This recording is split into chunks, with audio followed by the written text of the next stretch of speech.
and I'd like to get started so that we can stay on track. So welcome everybody. Quick roll call.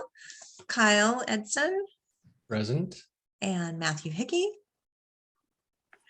And we are missing Brandon Stettenbens at the moment.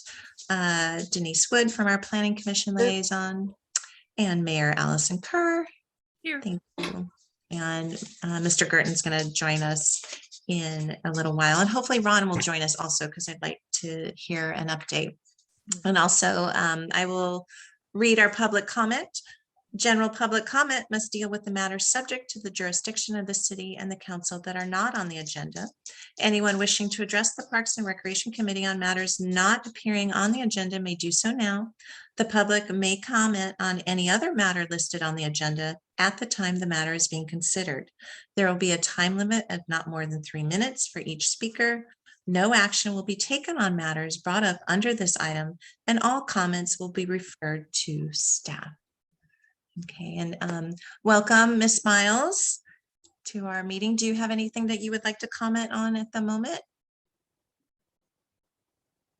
It looks like she might still be trying to connect. Yeah, I see that. Yeah. Okay. And there's Brandon. Hi, Brandon. Hello. Welcome. Thank you. Okay, I'll go back to her after, maybe see if she does connect here. All right, and we have our community member, Dr. Scott Waltz here, representing Sustainable Delray Oaks, to talk about a few things. So Scott, I will let you go first and take over. Okay, great. I'm gonna share my screen. Hopefully this will all work and you'll be able to see what I'm showing. So can everybody see, you're seeing the blue and green slides? Yeah? Yes. There, is that a little better? You can still Yes. see that? Yeah, I can still see. Great. And let me collapse this. Oh, there's Matthew. I'll just collapse it entirely. And let me know by speaking out if I need to stop or explain something. But I just wanted to take a few minutes of your time to introduce you to an effort that's been undertaken by Sustainable Delray Oaks. And that is to do a bit of a measure, a bit of an assessment of the Arroyo del Rey.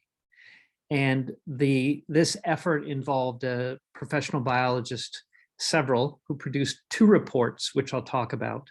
And this was sponsored by Sustainable Delray Oaks. Scott, Yes.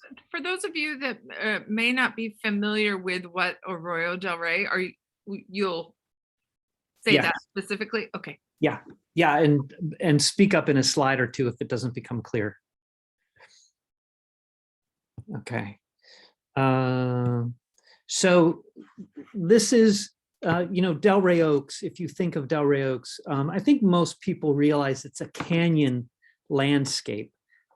We tend to think of the highway, Canyon del Rey, right? Which is, I'm tracing with my cursor right now, as the dividing line between, we talk sometimes about North Delray Oaks and South Delray Oaks. But in terms of the natural landscape, it's this waterway, the Arroyo del Rey in blue, that is the very low-lying area that naturally divides the habitats and sets at the bottom of a canyon. So think of it as the natural divider. And what you see is a map from the study itself, and the mustard color is the area that was studied. So Safeway is over here. This is essentially Work Memorial Park, right, as labeled.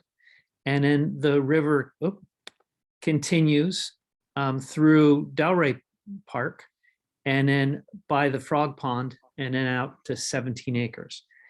So this gold area is where the biologists studied not only the arroyo itself, which is to say the stream, but the floodplains and wetland areas that surround it. This is the Frog Pond in the big blue circle. You probably recognize the Frog Pond area. The Frog Pond is a wetland, but it's a wetland because regional parks regularly dredges out the pond area. That's not a natural pond, it's a pond that's established in a wetland area around the pond by virtue of the efforts of regional parks, lovely as it is. Another interesting thing to note that I learned from the report is that the pond at Frog Pond is not fed by our natural stream, that it's actually fed by runoff from Carlton Avenue. Now, there's also a little spring right about here, and if you're walking around Frog Pond, you can sort of notice the waterway. They bottled water there at one point in the past, but it's not much of a stream. Mostly it's the runoff water that fills the pond area. However, these areas closer to the arroyo do benefit from being wetlands because of the stream itself. But for the most part, the pond itself empties out into the stream. I just thought this kind of an interesting fact. The studies will talk about the regional parks land, but they don't give as much information on that because it's regional parks property, and the biologists were asked to focus on Delray Oaks City property. The whole point of doing this was to get a sense of the environmental health of some of our open spaces, and specifically the wetlands in the arroyo. There's Sustainable Delray Oaks launched an effort in 2020, led by Dr. Kevin Raskoff, where he did some water quality measure, and the community members participated in that. Kind of an interesting baseline to understand how our water's doing. And the Sustainable talked about, well, you know, maybe if we do a broader study of the wetlands areas and we bring in experts to do that, that can better inform our knowledge of our parks and our wetlands and our open space areas, and can help us make better decisions going forward when we think about how to take care of those areas, as well as planning we might do for things like this committee does, which is thinking about what the parks might become. There are two studies, or rather two documents. They're come out of the same study effort, which was done last spring. So the biologists went out and they looked at plants and identified plants and looked at areas and gathered data. And then they put together these two reports. That effort was supported by a grant from the local Sierra Club. Sustainable applied for $10,600, and they were granted that money, and that's what paid for the professional work here. It was done by Biotic Resources Group, which is a local group out of Aptos, and a couple of folks who work for them, to study the arroyo itself. And the reports are different in this way. The biological baseline report, often I'll refer to as just the baseline report, is a broader study that looks at plant communities, that gets into some detail about weeds, which are the unwanted plants, sometimes very invasive in our area, and also species of concern. In other words, you know, we talk about endangered animals. This is a similar concept. Plant communities that need extra care, or that are listed as needing attention or being endangered at the state or federal level. Finally, it includes some recommendations about maintaining these areas, taking care of these plants, getting rid of the invasives, and doing restoration. And I'll talk about what those suggestions were. The delineation of federal jurisdictional waters, or sometimes referred to as the wetland delineation, is a more focused study. It's got more targeted information in it because it follows the Corps of Engineers format. So if, for example, the city of Delray Oaks were undergoing a project that required an environmental study, they would commonly ask for a wetland delineation study. And this specifically focuses on looking at the soil, looking at the water, and looking at the plant communities, and using those to determine where the wetlands are. So defining wetland areas. There's a fair bit of information in these reports, and I'll try to reveal the breadth of that information in a minute, but I just picked out some highlights that I thought might be interesting to all of you. So when you look at the Arroyo del Rey, the average width of the waterway is about 5 feet wide. And the waterway from Work Memorial Park down to Canyon Del Rey Boulevard is filled with about 0.56 acres of water. We have 10.162 acres of wetlands along the entire study area, and that does include the frog pond, and it includes the stream itself. We have 21 non-native plants that would really be best to get rid of if possible, because we also have 9 sensitive plant habitats. In other words, communities of plants that we want to be sure to take special care to perpetuate them and make sure they continue into the future, especially wetland plants. And of the 10.162 acres of wetlands, 2.9, right, almost 1/3 live in Work Memorial Park itself.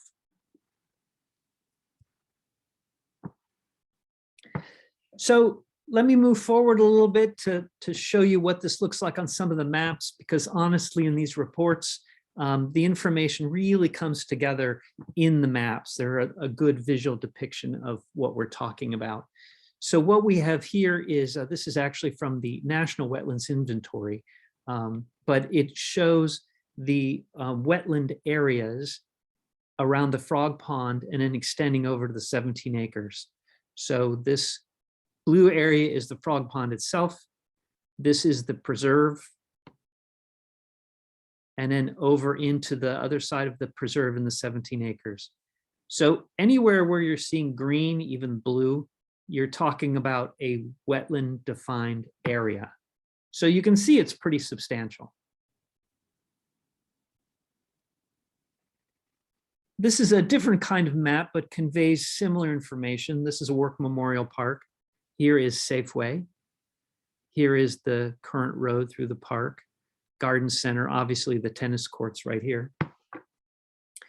And in the legend, you'll see it describes the different kind of plant communities.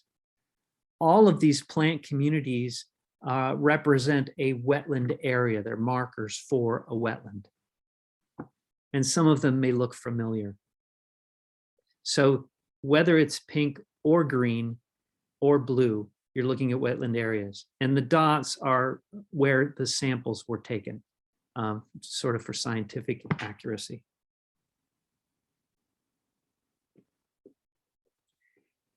Here we're looking at specifically the invasives. So a different map showing the plant communities that are problem areas.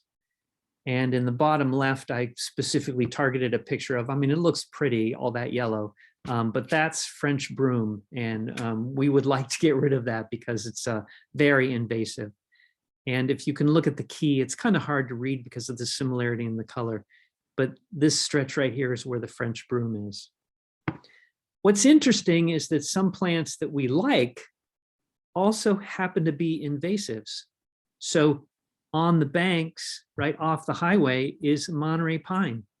And they're pretty trees, they're lovely trees, they're not terribly harmful, but they are classified as non-native, which is kind of interesting. We want to leave those, they're gorgeous trees. It's some of the invasives that we see closer to the wetland areas that should raise our concern. But the report itself does a good job of identifying these different communities and where they exist.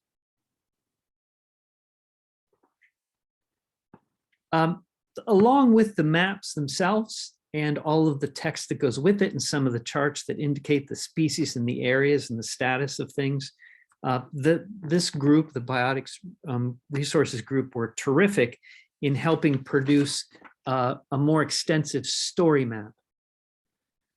So I'm going to stop sharing for a minute and try to show you the story map itself. I just need to share a different screen. Well, maybe I can do it this way.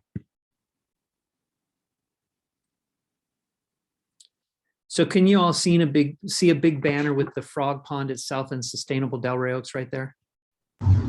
Yeah. So what I'm going to do is I'm going to scroll down this web page because this web page is the story map. This is really cool. So it's just these folks put in time, their own time, to create a website that describes the study area of the reports, a little bit of an overview, talks about what the different reports do and what they represent. But here's the neat part, is embedded in the web page are these maps, and they're interactive. So as I scroll down, you can see that this is going to show the study areas, and then it's going to zoom in on those different areas. And if we click on the area, like right here, it's going to bring up information about that area. And you see here that long stretch, that's the broom scrub that we're going to try to get rid of on Sunday. Tennis courts, obviously. As the map scrolls, it shows the further study area as coded in the maps, all the way out to the 17 acres. And the plant communities that exist out there. This hot pink area, surprisingly to me anyway, poison hemlock. So again, maybe a patch of non-native plants, in fact, invasive plants that we'd want to root out at some point in the future. Goes on to describe the reports a little more, and then it gives a couple of different maps that describe the areas. So this was really, they were very kind to create this, and then there are links to the reports themselves.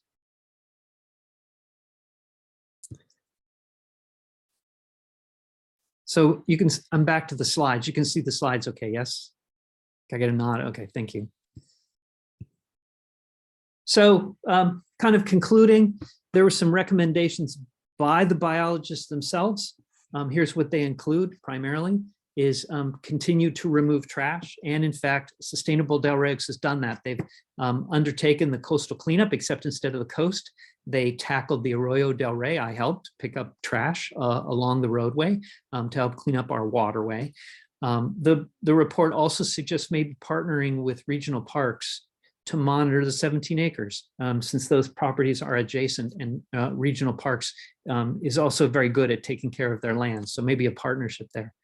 We need to remove weeds, and Sustainable Delray Oaks has got that underway. In fact, Sunday, 1 o'clock at Work Memorial Park, Bruce Delgado, who does this on his own time and is a biologist out on the National Monument, is going to come talk to us about French broom and help us remove French broom from that area.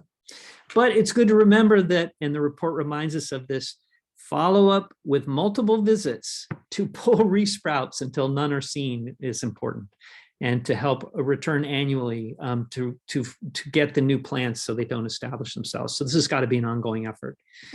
The other thing the report said is, where possible, it would really be beneficial to restore the wetlands.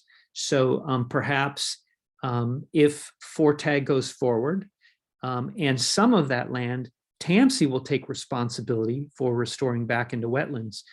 Perhaps even other parts of the Hall Road could be dismantled, that artificial soil taken out and restored back to a wetland area.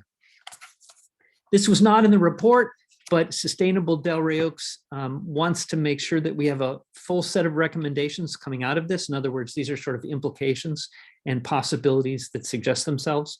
Continuing water monitoring, especially because the Arroyo del Rey is impacted by stormwater runoff, by road runoff, and also by the effects of the airport's water management plan.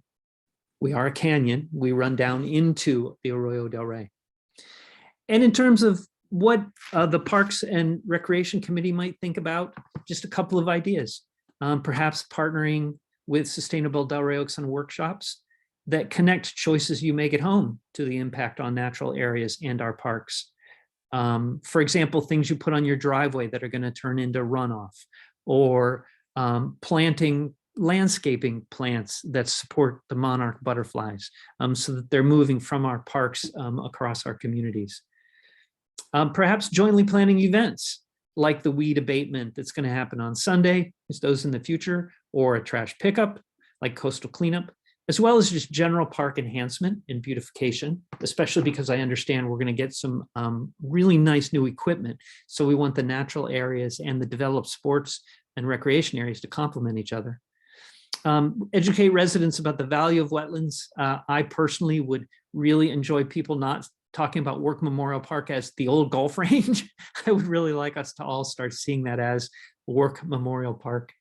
And maybe increase awareness about how to take care of sensitive habitats and engage in that effort of maintenance and restoration in the future.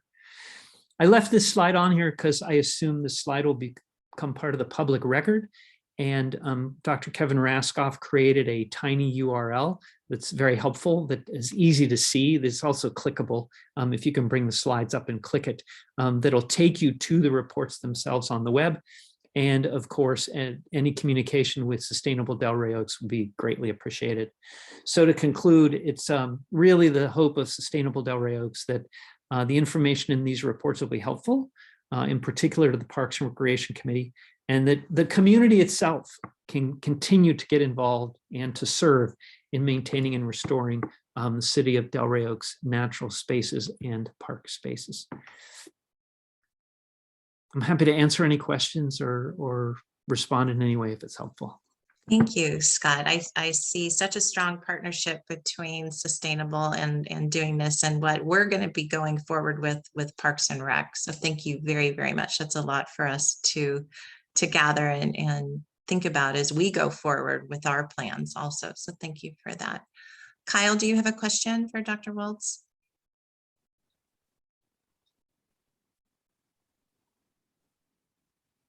I do. I was wondering if there are follow on, like what other outcomes from the study other than kind of the weed removal that's already planned? Does the wetland delineation lead to anything? Is there like, what are the next steps after we have all this information? Well, yeah, that's a good question.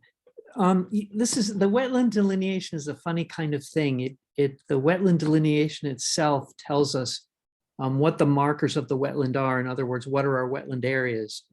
It doesn't really go beyond that. Mm-hmm. It's sort of a state of affairs. Here's the status of things. The baseline report went a little bit further and included some recommendations, which I think are a little more clear. One would be to remove invasives. The second would be to continue to be attentive to trash pickup. Ron, for example, was a real trooper a couple of years ago. We had some big objects in the Arroyo stream, and Ron got out there and muscled them out with his equipment. So it was fabulous to see that happen. I think one was a very large tire and another was a big machine vent. So we're sort of already cleaning things up, but we need to continue to get out there and take care of trash, take care of invasives, maybe track how our water's doing so that we can see if there might be problems with runoff that we might want to do something about.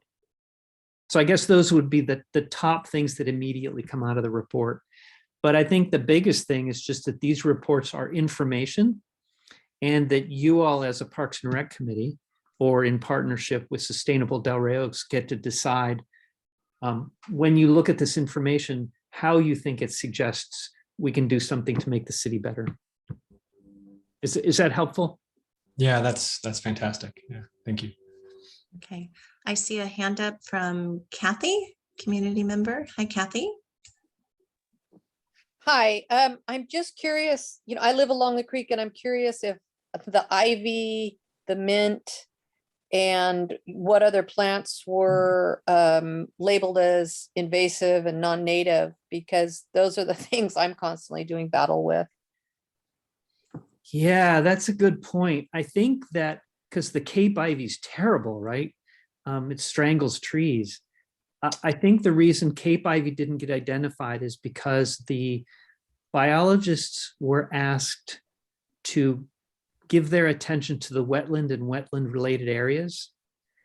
And the Cape ivy is on the bank right next to the stream, but it sort of doesn't officially fall into the stream or wetland habitat itself.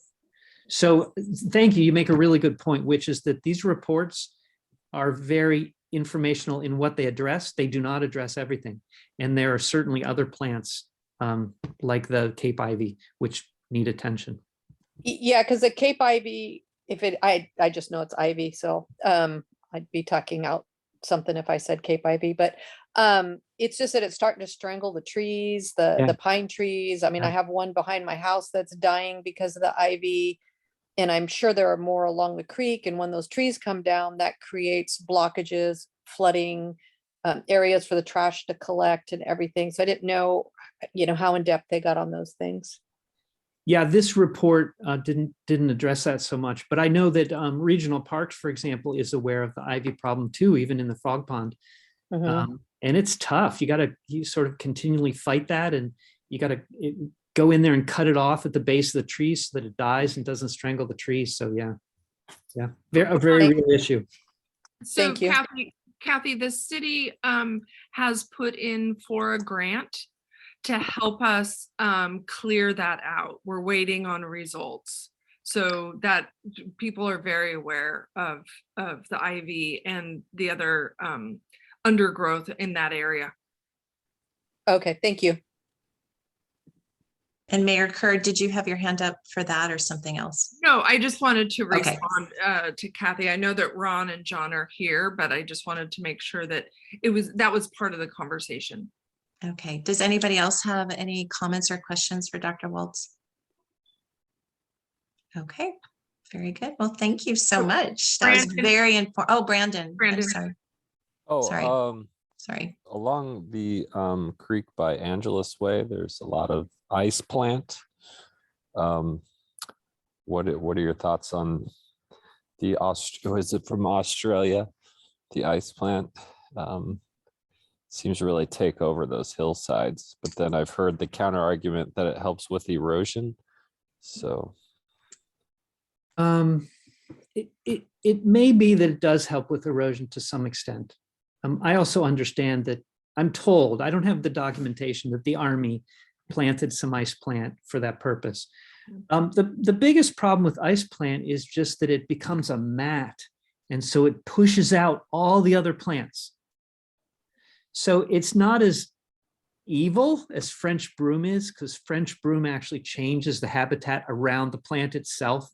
But ice plant is troublesome because it just takes over territory and pushes out all the other plants that might grow there. So I mean, I'm always a fan of pulling up ice plant. On the other hand, I think in terms of priorities for tackling things that might threaten our wetlands, French broom and maybe pampas grass are higher priority than the ice plant. We'll get to the ice plant. It's out there, it's not going anywhere. Okay. And again, it is Sunday from 1 to 3, correct? For Correct. anybody who cares to show up and help with the Scotch broom and try and get some of that out. And Mr. Delgado will be there to show us that know nothing about it, what to do, right? Come behind Safeway and make sure you have gloves. Yeah. And I don't know if my information is correct on this account. John can correct it, but I heard he's buying donuts for everybody. Red's Donuts for I don't know, maybe, John, maybe I heard that wrong. I don't know. Yeah, sure. You'll just have to come up to Pleasant Hill to collect them. I'll be in Pleasant Hill on Sunday. Okay. Well, again, thank you. Thank you for all that information. Oh, another. I have one more question if you guys Oh, can answer this. Sorry. Sure, Kathy. No, that's fine. There's also an exposed sewer pipe that runs across the creek that comes from like the Paloma area and runs across the creek into, and then to Angelus Way. That pipe has leaked in the past. There's also like a little mushroom cap sewer thing, overflow sewer thing that's not that far from the creek that has overflowed and run into the creek in the past. Are there any conversations about rerouting that pipe to protect the creek and that mushroom overflow thing to protect the creek? Because that's just gross. I'm gonna pass on this because I'm not the expert. John or Ron might be more helpful, Kathy. I'm not aware of any issues with that pipe. Are you, Ron? But no, since I've been here, there's been no discussion about that being an issue. Yeah, I'm gonna attempt to speak here, but I haven't heard of any issues with that as well. I know that Seaside Sanitation comes out, and I'm in, excuse me, I'm in contact with them, and I haven't heard anything, but I'll definitely check into it, Kathy. I appreciate the heads up. I wasn't aware of it as well, but we'll definitely take a look at that. Yeah, we've called Seaside Sanitation numerous times, and we've brought this to the city's attention numerous times, so it's not a secret, but yeah, I mean, human sewage has run into the creek before. Yeah, that sounds, the mushroom thing you're talking about, I'm pretty sure that's a washout for someone's Mhm. resident there. But, and where'd you say it was located at? Well, it goes through my yard at 942 Angelus Way. There's an yeah. exposed pipe that they've put a sleeve over. They've had to redo it before. And it's just an exposed pipe that runs right over the creek. And during the summer months, it's not an issue, but what happens in the winter when the creek rises and all the debris comes down the creek, I mean, we get logs, we get furniture, we get all kinds of stuff that comes down the creek. Well, it lodges up against that pipe, and there's quite a bit of force. It creates a damming issue. You know, my husband and I are getting older, and we just can't physically get in the creek to clean that out anymore. And at some point, it's just not a good system. It's just not good for the creek. I mean, anytime you block up a creek at a certain point, it creates other damages. And then the fact that it's sewage and it has leaked in the past is very concerning to me. Yeah, and definitely if you see a sofa or a log, you know, I pretty much inspect that creek almost every day. Please call me and we'll get that out of there. Unfortunately, it needs to be cleaned out well in advance, because the force of the water, when it happens, it's almost too late. So we need, you know, we deal with this every single year. We complain about it every single year. We just really need the creek to be cleaned out in advance of storms. Kathy, thank you. Thank you for bringing this. This is the first I'd ever heard of that pipe as well. I just want to make sure, I think Kathy, you and Ron and John need to discuss this. I think the Parks and Rec is now aware of it, but I think we need to move on. But you guys have a conversation. Okay. All right, sounds good. All right, thank you again, Scott, for sharing all that. Thank you. So we're going to backtrack just a little bit, since we do have some public community members that have joined us. And at this time, if there's any public comment that anyone would like to share, I welcome all of you for being here. It's nice to have visitors. It's usually just us. So this is nice to have some other people join us tonight. So welcome. Any comments the public would like to say at this time? Okay, moving on to our staff updates real quick. Ron, I would just like to real quick hear from you. I know your voice is not feeling really great, but anything you want to share as far as the playground equipment at this stage? Any updates about that? Sure. The latest I have, and I received an email from Ross Rec, is that we're anticipating the first week of May for the equipment to be delivered. And then we're going to start doing some groundbreaking over there and getting the sand out, doing the demo work. And also I'm starting to get my contractor out there for the bocce balls, because we can get that going while we're waiting as well. And then I'm meeting with Ryan Sanchez next week in regards to the basketball court. He says he has all the funds now. So John and myself and him will get together next week and then work out all the logistics for that. But my anticipation and my hope is to have everything up and going by June. So just keep our fingers crossed and hope that nothing comes up between now and then. But that's the goal, is to have everything up and going by June for the summer. Okay, Kyle, you have a question for Ron? No, I was clapping. Oh, sorry. I don't know my little emojis very well. Okay, yeah, well, it looks Sorry like a about raised that. hand. I understand. Yeah. Okay, so, and it has the layout has been determined, Ron, that the new basketball court is going to go where our volleyball court currently is. Is that correct? I don't know if it'll reach that far. The anticipation is to move it over 20 feet. And then we're gonna figure out what we want to do as far as the volleyball. People actually use it, but I don't know how much use we're getting out of it. So we might utilize that area for something else, but for another meeting, we can talk about that for sure. Okay. If But we could, yeah, the anticipation is to move it over 20 feet to give us more room. And then we'll have the bocce ball court over there, and then we'll possibly have the other bocce ball at the east end. So we get people to start working and going towards that end and get more people using that end of the park. So we'll have it all together and go over the specs. And on the next meeting, I'll have some more solid information for you guys. okay. Sorry Mayor, for my voice, guys. that's, Mayor Kerr. I just wanted to ask, Ron, you said it'll all be ready to go by June. Does that include the parking lot too? Absolutely. That's the That's the anticipation. plan. Have everything done. Everything. But So- things come up, but that's the goal. And so far the timeline looks good. And we're just crossing our fingers and hopefully we'll get done by June. That's So- the goal. I want to have everything up and going for summertime so everybody can enjoy and utilize the park. And so we can have a party in June. We can go ahead and schedule a park opening for June. I would love to do that, but let's see how the logistics work out. Okay. Sorry, I can barely talk.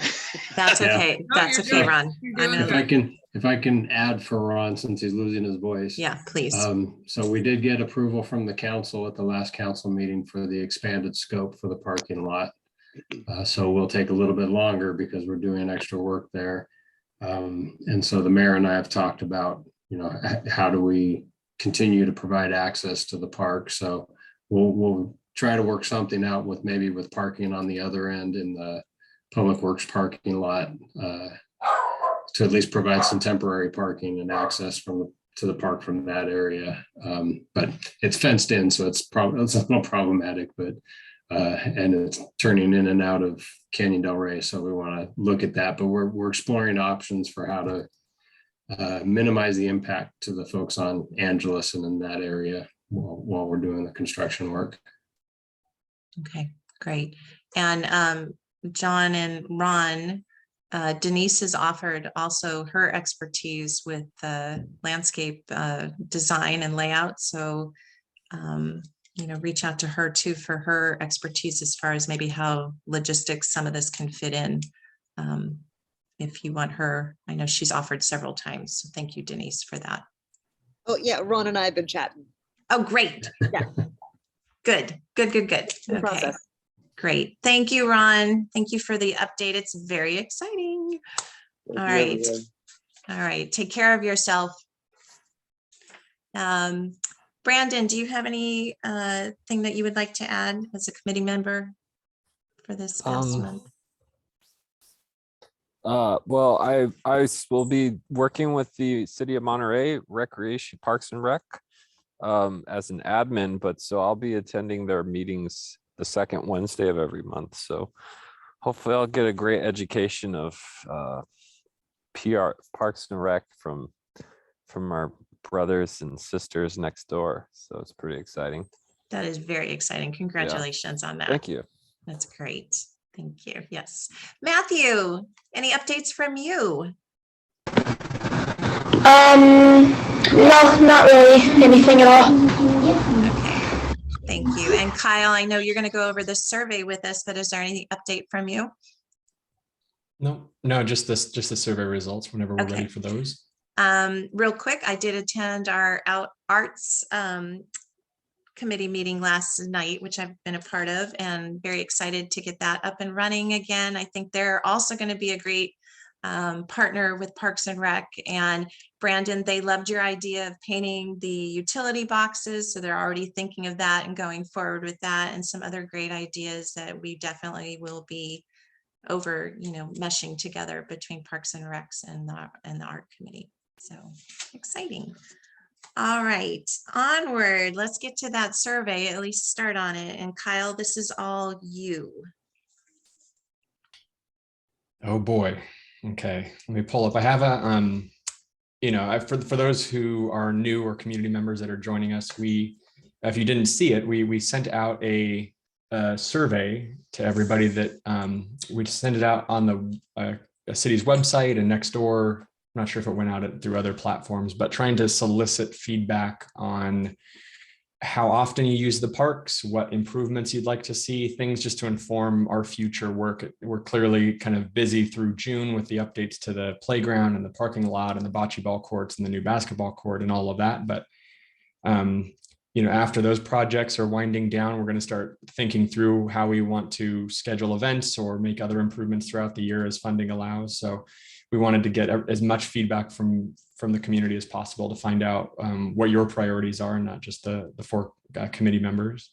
So here is a fairly simple summary slide that will kick off the first part of the review. This is just my distillation of all of the survey results, which can be pretty long. We probably won't get through all of them today, because there's many questions, some long form responses that we won't have time to read, but the city and all of the committee members have access to the full spread of results. So you're free to go through and scroll as slowly as you want to understand what people are saying and read the paragraphs that people were willing to write about things they'd like to see changed.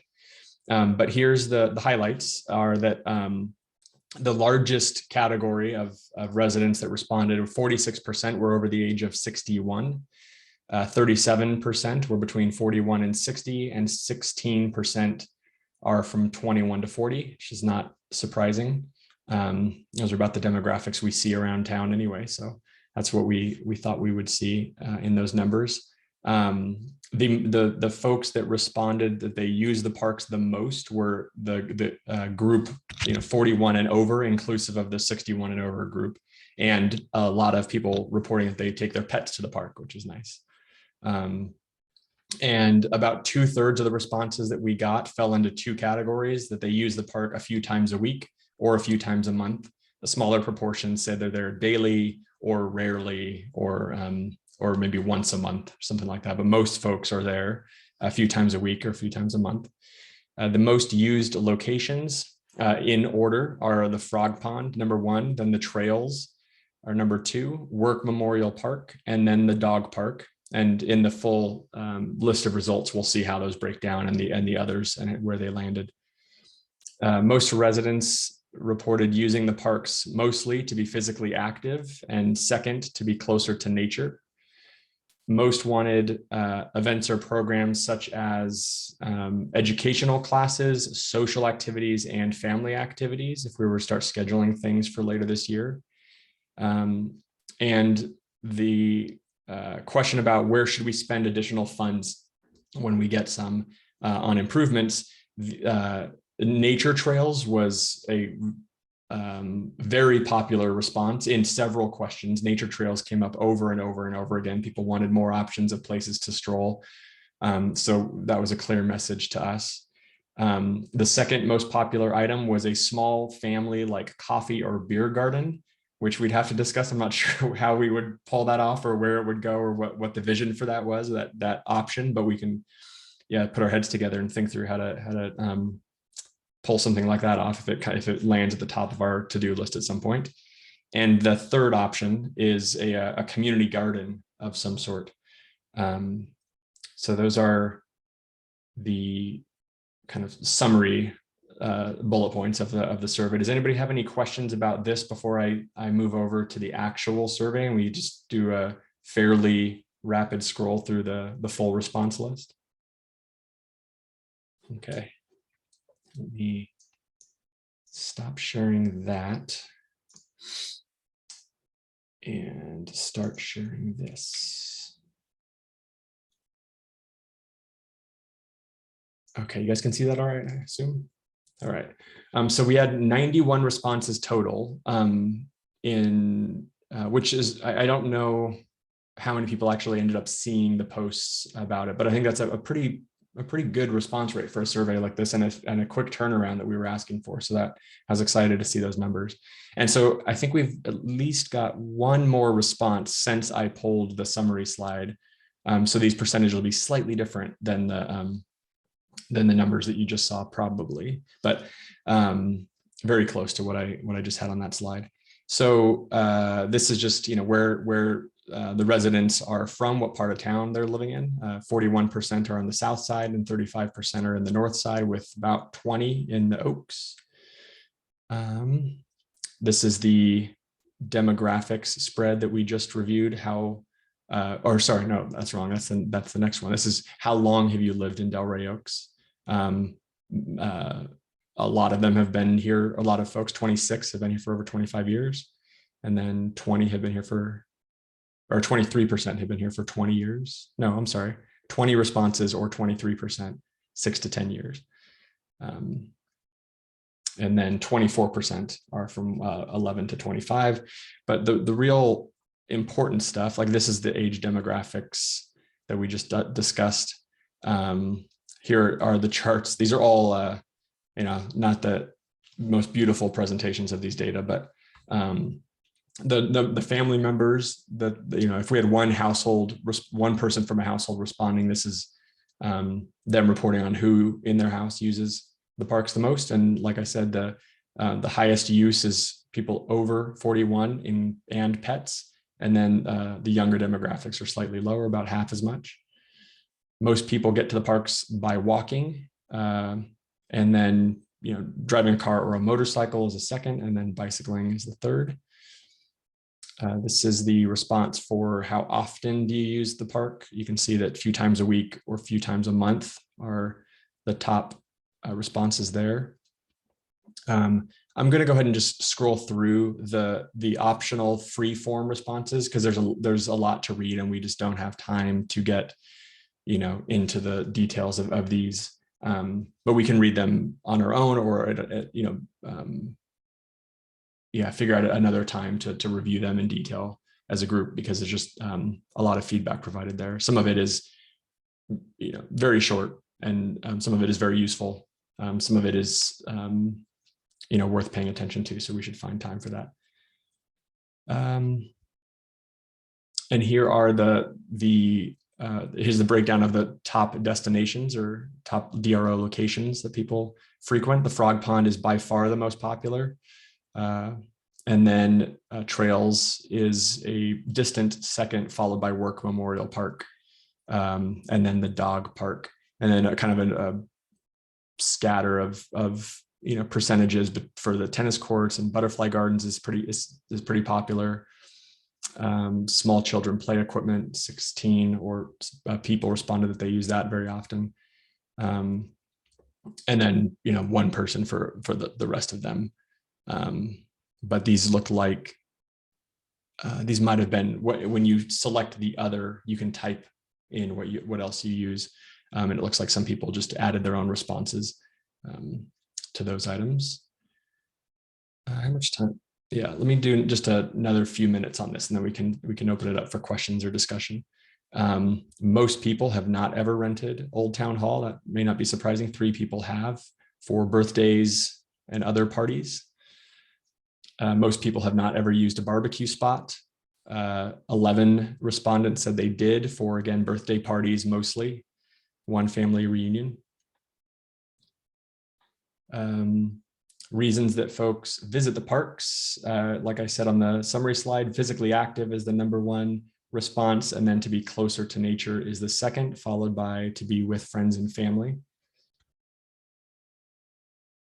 As far as the regularly attended events, the garage sale was the #1 response, and then none of the above was second, followed by the annual picnic. I'll skip the optional for why you don't attend events. Most people felt, let's see, so very safe is 24%, completely safe, 29%, somewhat safe at 18%, somewhat unsafe at 20%. And I think these would be useful to look at. A lot of it is crossing 218. The responses were just, crossing 218 on foot is a death trap is a good summary. There's just, it is kind of like a Frogger situation. So maybe we have to find a better way to let people cross the highway without taking their hands in their lives, or their lives in their hands. How important is it for the city to offer facilities and services to improve physical health? Vast majority of people on all of these, it's very important that the city focus on physical health, mental health, facilities for services and services for youth, very important, services for seniors, very important, conserve the natural environment, very important, protect open spaces, very important as well. Equitable access for everybody, very important. How important is it for the city to address the needs of underserved populations? Again, very important. And what would you like to most see the city offer? We got educational classes and social activities as nearly tied for first, followed by family activities, and then youth and senior activities after that. And if funding were available, this is where we start to see a lot of nature trail responses. People would love it for us to develop more nature trails. I'll pass by the ranking questions because the charts are a little more challenging to decipher. And there's a lot to dig into there with optional responses and stuff. So we can do that either after, like later this week, or as a group at the next call, if we have time. And how can the Parks and Rec Committee help make Delray Oaks more enjoyable? Again, alternative trails for other users was the top response. Improved park maintenance was next. And we can dig into the optional responses, the reasons people thought park maintenance was lacking. And the third was tied between provide recreational sports programs and more seating options, which at least the seating options is in the works. We've got a bunch of benches to be put in very soon as part of the new, all the new projects that we're undertaking. So the rest are optional responses, people wanting to get feedback from us more regularly, people who decided to give us their names if they wanted to. So that's a fairly brief review of all of the responses that we got. Does anybody have any questions, or do they want to revisit any of the questions specifically from the survey? Ms. Miles?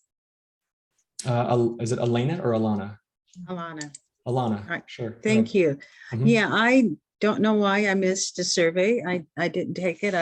If I had been more attentive, I would have. So I'll just add a few comments. Sure. One is I have used in the past, I've gone mostly to the Frog Pond to walk as physical activity, and also, to commune with nature, as they say. But I don't go over to Memorial Park because I don't like crossing 218. And I'm over on Quindale Avenue. I have a elderly neighbor who I used to walk with to the Frog Pond, and we had gone over to Memorial Park, but now she is totally incapable of walking across 218, fearful of falling and then being, in an accident, hit by a car. We have not, well, then there's COVID too, but I haven't been over to Memorial Park as a walker in over 3 years. Also, when I did go with that neighbor walking over to Memorial Park, I was surprised that there were trails over there. She took me on one, and but it was all overgrown.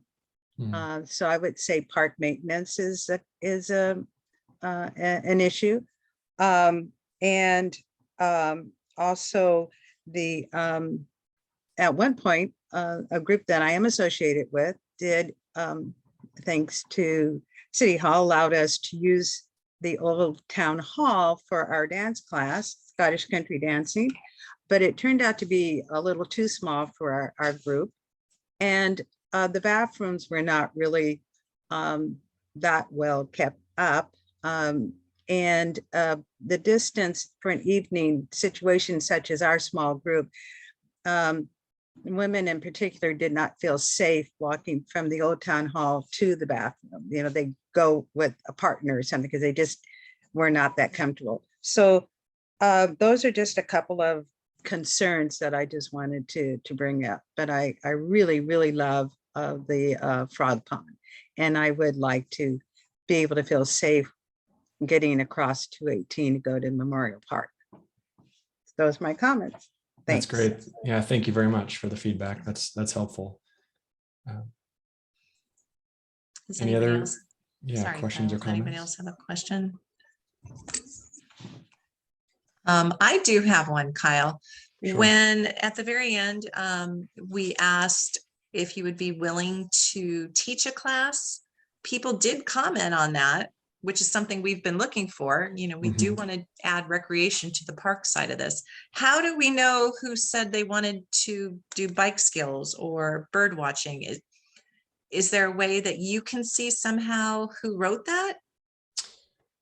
It's a good question. I know there is a way. I'd have to look into that after this to see. This is a summarized presentation of basically a spreadsheet worth of data, and I just need to get access to that. And if they Kyle? remained in, yeah, If you go up to the top of your survey, let me just show you how. perfect. All the way up. Where it says summary, across the top of the first question, summary, question, and then individual. Click on individual. And that is by person, right? So you see the first response all the way up to 91. That's great. It would take a little to find those people. But it is, yeah, there you go. This is what I was thinking is getting at. This is not presentation friendly, obviously, but we could isolate the folks that actually gave us, you know, wherever that question is, like, would you be willing to, optional, do you have any talents? And just filter this down to the folks that gave us bicycle skills, and hope they gave us their name and email as well, so we can contact them and see if they're willing to do a workshop or a training or Right. I think that if we could figure that out, that would be really helpful as a, you know, jumping off point into doing what we've talked about, is trying to offer some classes, and especially at Old Town Hall, and get that, because obviously that's not being utilized very much. So, that would be great. if we could kind of start a little calendar and, you know, start slow as far as what we're going to offer, but, you know, whoever said knitting, I'm there, I'll sign up. So if we can figure that out, that would be great. Yeah, and it does look like I've highlighted where people like bicycle skills, improvisation theater, they've all supplied their names and emails, so we can touch base with them and see how serious they were about that and try to schedule it. That'd be great. Okay, and Mayor Kerr, do you have your hand up again? Yeah, I just kind of wanted to reiterate what you were talking about. I was able to dig into all of the responses, and the comments are enlightening. You know, there were some that we are already in process, right? So somebody said, we want bocce ball courts. So it's like, yay, we're doing bocce ball courts. And there are some other things, you know, somebody wanted a community swimming pool, right? We can let them know about the Moose, and the Moose does have a swimming pool. And there were also some folks that are concerned. And so how do we look at those, and how do we address those? And can we as the Parks and Recreation Committee address those? Or is this more of a citywide thing? So I think the survey was a huge success, not only for the feedback, but also really it just tells me once again that the community is open to participating, right? Whether they're teaching or whether they want to go to something, you know. And then there's also some that don't want anything to change.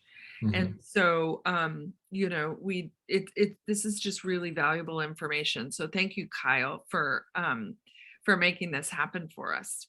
Sure. And for a next step for me, if it's helpful, I can do the work to go through the optional responses and suggestions that people typed out and try to kind of clump similar ideas and say these are the themes of, like, 218 crossing is obviously a top priority that the Parks and Rec Committee's not going to be able to address adequately, and for the next meeting have a similar summary slide of just the lengthy responses we got and what people were telling us that's outside of just the questions we asked, and see if what we can work on and what we need to ask other folks to intervene with.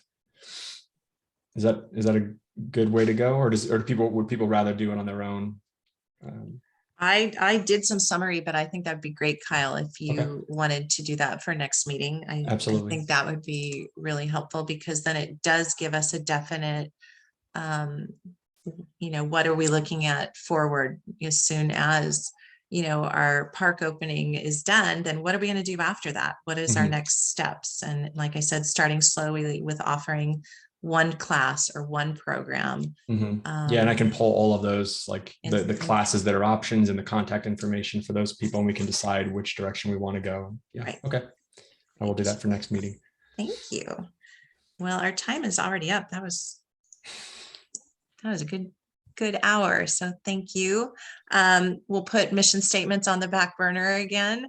I did send some rough ones to Karen that we were going to put up on the screen. I will send those in an email, just so you have them to kind of chew on for the next meeting.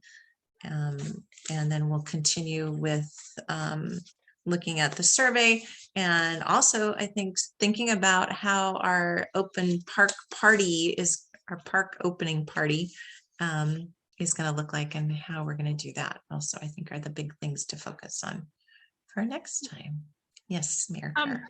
So I'm just wondering if you guys don't mind giving City Manager Girton a minute to provide any input from his perspective as well, just before we wrap up. Oh, you sure? Sorry about that. That's fine. I put him I put him think- on the spot. Yeah, no, I think it's all, I'm assuming you're talking about the survey. And yeah, no, it's all good information. I like the fact that we got so much participation. And I appreciate all of Kyle's efforts, and that he's willing to synthesize it for us, because going through 91 responses and trying to pick out all of the the similarities is not going to be a small task. So I really appreciate that. I think it'll help the committee as we go forward, you know, trying to hone in on some of the low hanging fruit and what's feasible for our small little town to tackle first. And then also, Chair, you know, a couple times now we've run up against the hour mark and and haven't gotten to the mission statements. So maybe I would recommend maybe we plan in the next month or two to set aside, or if it works for everybody's schedules, that we do a 2-hour meeting or an open-ended meeting and actually address that, because that's important stuff. Okay, or depending, I can send out what works for people too, if we want to do a 2-hour meeting next month, or if we want to set up a separate meeting just to focus on that, like 2 weeks from now in between. So Yeah, I will or- email everybody and just see what works better. Thank you for Yeah. that. Yeah, or maybe a subcommittee of 2 or 3 folks want to get Okay. started. Brandon has a great resource, and with his new job, he already has a ready resource of information that he can bring and share with us. Well, I already copied Monterey's mission statement, so. Well, and it doesn't hurt that the director of the city of Monterey is a DRO resident as well. Yeah, that's super helpful. Yeah, so we need to rope her in to come in and help him with this too. That's all I had, Chair. Thank you. Great, that's wonderful. Okay, so I will email all of you just to get an idea of what's going to work better for you for either 2 hours, May, whatever our next meeting is. May 4th. If you want to do 2 hours then, or if you would rather set up a separate meeting within the time, this next month. So I will email you, you can let me We know. may need a longer, if we're going to do an event in June, we also may need some extra time to walk through those details too. Lots to do. Yeah. And Okay, I'm happy to participate via email, but I'll be out of the country on the 4th. Nice. okay. All right, everybody. Thank you, Matthew. Oh, we have a new visitor here.